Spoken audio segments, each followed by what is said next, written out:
Jordan, good to see you back after a brief spell of injury. How do you think you're doing, and how do you feel going into the quarter-final tomorrow night? Yeah, it was obviously disappointing to get injured at the time I did. I thought I'd started the season well along with the boys, and then my body just adapted to full-time football again with a load of games, and maybe just pushed it a step too far. But it's been good to get back out, albeit a couple of difficult results to take in the last few weeks, but it's been good to get a couple of 90 minutes under my belt, and hopefully that'll stand me in good stead going forward, and not be long before I'm back contributing. Yeah. And your performances since returning back to the Oval have been pretty strong. How is it to bring that creative play into the games? Yeah, I think I've just obviously tried to come in and making the most of this opportunity. As I've said before, I'm really enjoying my time here. I think start of the season was brilliant, and then we've had a wee bit of a lull this month that none of us are happy about. Obviously the fans, they pay good money to come and watch us, and I know they'll be disappointed, but I can only just reiterate that the hard work's there. The boys are working hard day in, day out, and there will be setbacks along the road, and I think I highlighted that before, so it's all about bouncing back now from that. Yeah. And obviously from your point of view, what do you think the team needs to take into tomorrow night?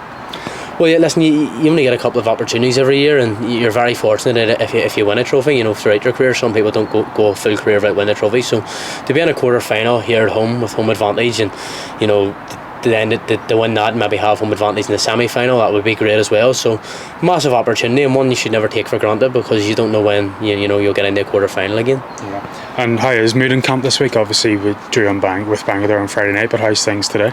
Yeah, mood's always very high. Listen, unfortunately, it's the base. We're obviously very disappointed, but you can't dwell on results. You've just got to move on to the next game, and that's what we'll do. We've got a big game against Cliftonville here, and then a big game on Saturday, and I think we have a month of massive games. But these are the games you play football. That's why you play football, to be involved in big games and big ties, and hopefully with hard work we can maybe turn things around. Cliftonville are in good bit of form at the minute. What are you expecting tomorrow night? A tough game, Jim always comes, sets his team up well, and they get the ball down and play a good brand of football. So, the youthful side, and they've obviously had a really good month, so they'll be coming here full of confidence, and it's up to us to stand up and be counted, and take the game to them with home advantage, as I said, and we're looking to go out and win, progress to the semi-final, but that's not going to be easy, so we'll not take it for granted. Yeah, and speaking of that home advantage, obviously the fans are going to be out in their numbers. Any message to them before tomorrow night? Yeah, hopefully we'll see a big crowd here tomorrow and get their support. It's been a difficult month for us, and as it has been for them, so hopefully together we can maybe turn it around. They can get behind us and get us over the line. Hopefully we can bring a performance to match. Perfect, Jordan, thank you.